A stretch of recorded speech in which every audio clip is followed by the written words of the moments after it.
Greg just texted me and he's so cute. Good morning, boo-boo. Hello, guys. It is Wednesday, the 26th of October. Got up like 30 minutes ago. Did my hair. I'm wearing culottes for the first time ever. Wow. And no bra, which is amazing. I am cutting up some orange slices, and I've got my bowl of cereal here. So, breakfast. I'm so tired. I went to bed late because I love talking on the phone to Greg, but yeah, my love of talking is a bit of a problem sometimes when it interferes with my sleep. But I guess I could sleep in Thursday. Licking the knife like I shouldn't. Oh, it's gonna be so cold. Today it's supposed to feel like a -11, I think I heard. However, forecast said we'd have snow by now, but we don't, so I'm cool with that.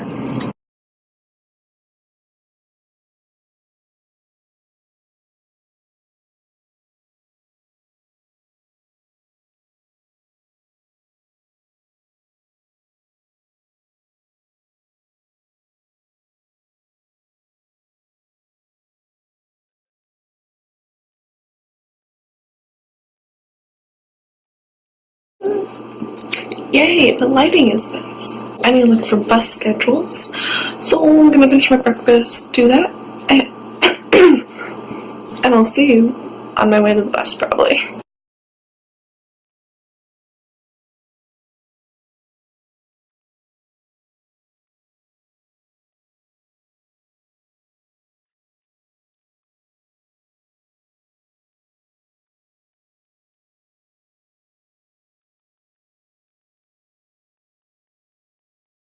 Holy shit, it's cold out here.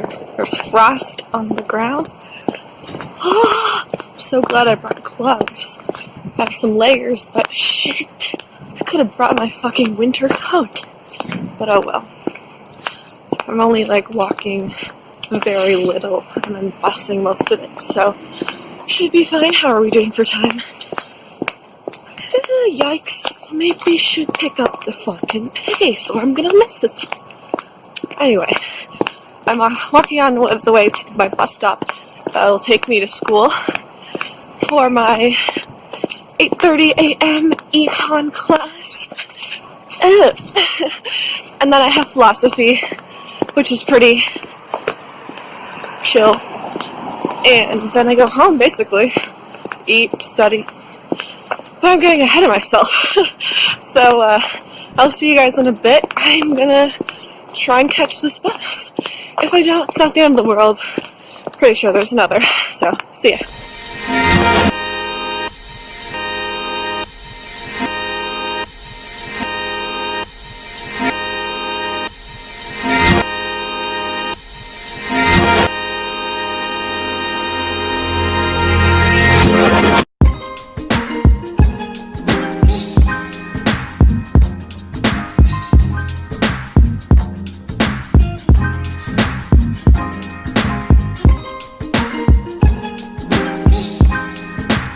I'm off the bus, made it to class, and in I go.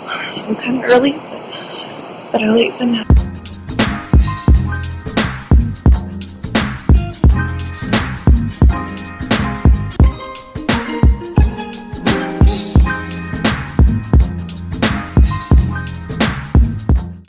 Hey guys, just finished class. The leaves are falling so fast, it's crazy. I saw some bikes with frost on it. It's so cold. Today's class was boring because we were just analyzing a bunch of graphs, but our teacher mentioned an example of a professor that created the graphs, and his name was Professor Slutsky, which I thought was hilarious. And he gave us life advice. He said, doesn't matter what the price of the ring is, it matters who the person is that you give it to. So, it was pretty sweet.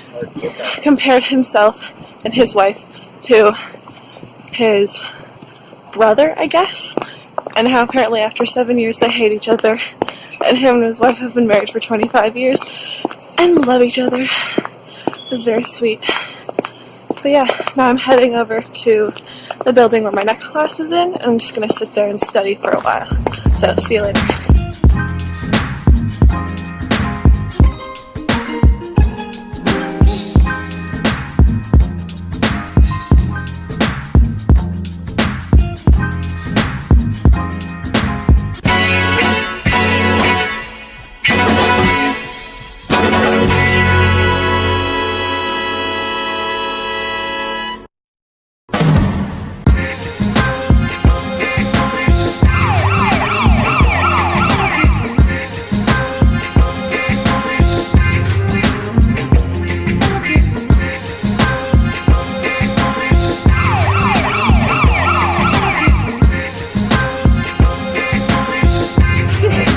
I have a lot today.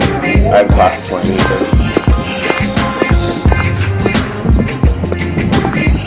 I just had a huge moment of panic. I thought I lost my tripod, but it was deep buried in my backpack. And I just missed the bus. It was too full, so I'm waiting, but luckily it's only 10 minutes in the freezing cold. And then I get to go home, and we're gonna eat a lot of food, chill, and then I have to do some more work. I want a nap though.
Hey guys, I got off the bus and I'm home.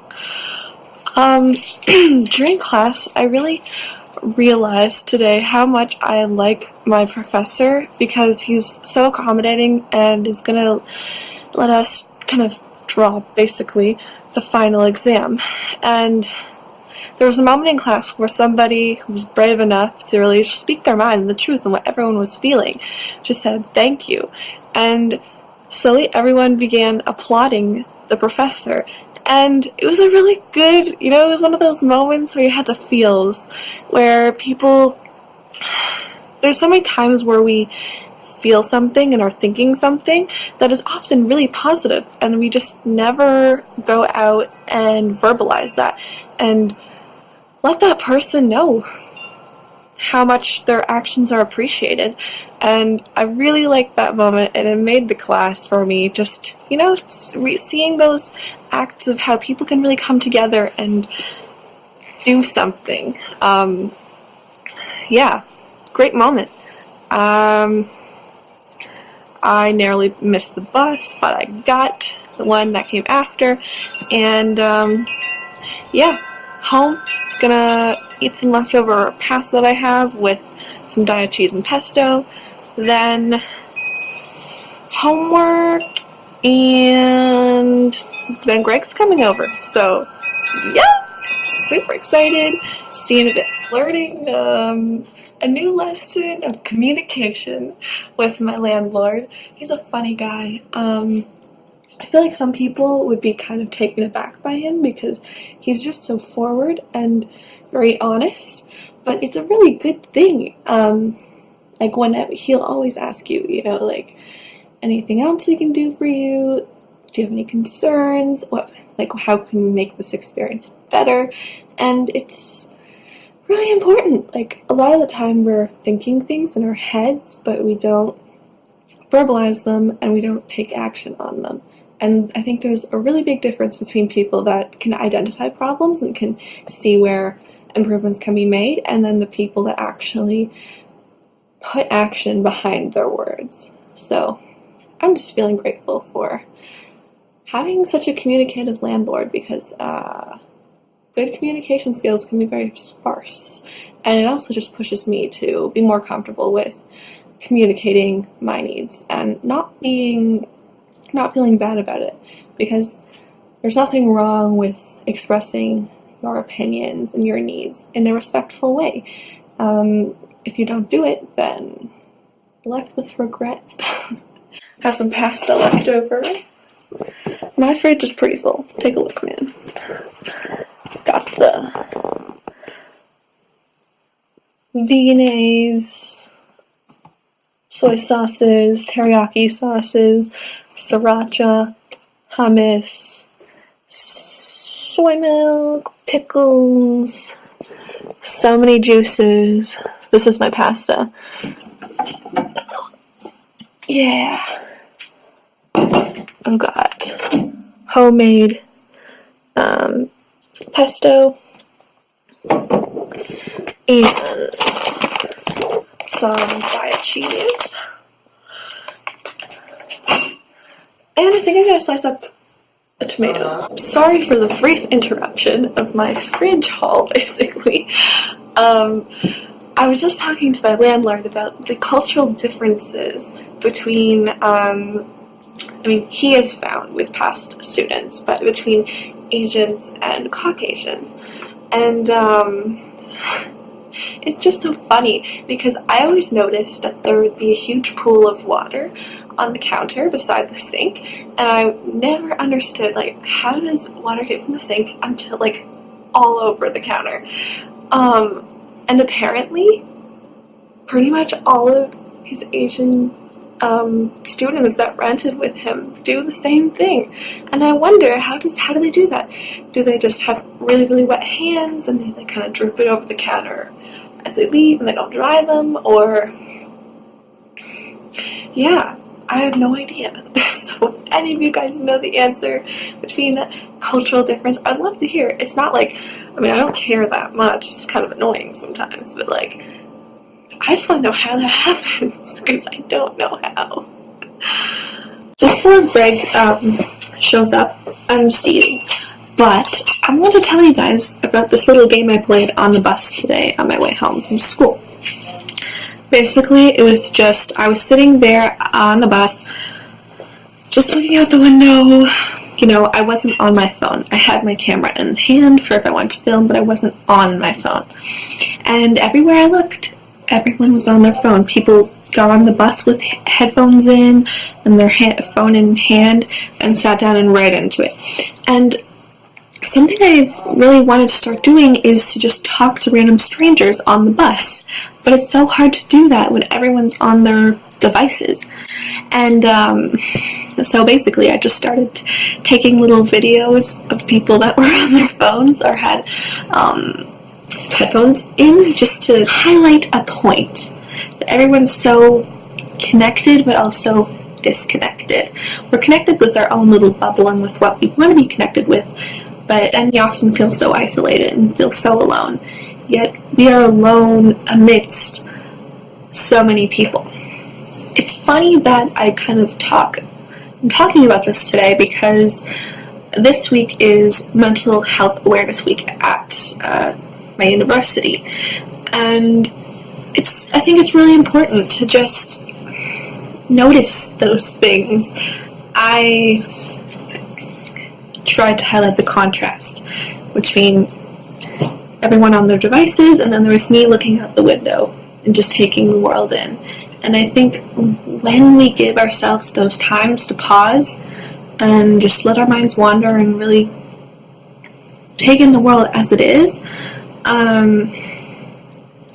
we feel a lot more connected to people, we experience more, and just, I think we're able to see the beauty in life more. With the internet, we're usually scrolling through Instagram, we're usually on Snapchat, we're usually on some platform that is all about comparisons. Essentially, it's platforms to show off, platforms to show your perfect image. And when we look out into the world, we see imperfection, and we see the beauty in it. And I think it's very important and comforting to recognize those things and experience that. And then also, being open to communicating with others. When we're not on our devices and aren't plugged in, people are a lot more apt to approaching you, and you can have some of the most wonderful conversations with total strangers. I had one a couple weeks ago on my way to visit Greg, and met this incredible guy. He gave me cool music inspirations to check out. His family was vegan, and it was really cool. So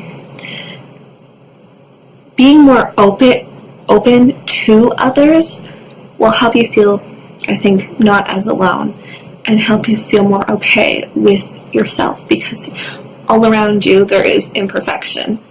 And it's totally natural, and it's totally okay. It's the way life essentially has to be.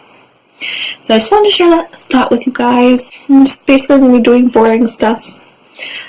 Maybe I would maybe vlog, but it's going to be dark tonight anyway, so I'm not going to get very good shots. So see you later. Stay tuned to my Instagram. I said I was going to bake cookies last time. I lied. I didn't end up doing that. I think I'll be doing that tonight. So stay tuned on my IG for that, and have a great day. See you tomorrow. Peace.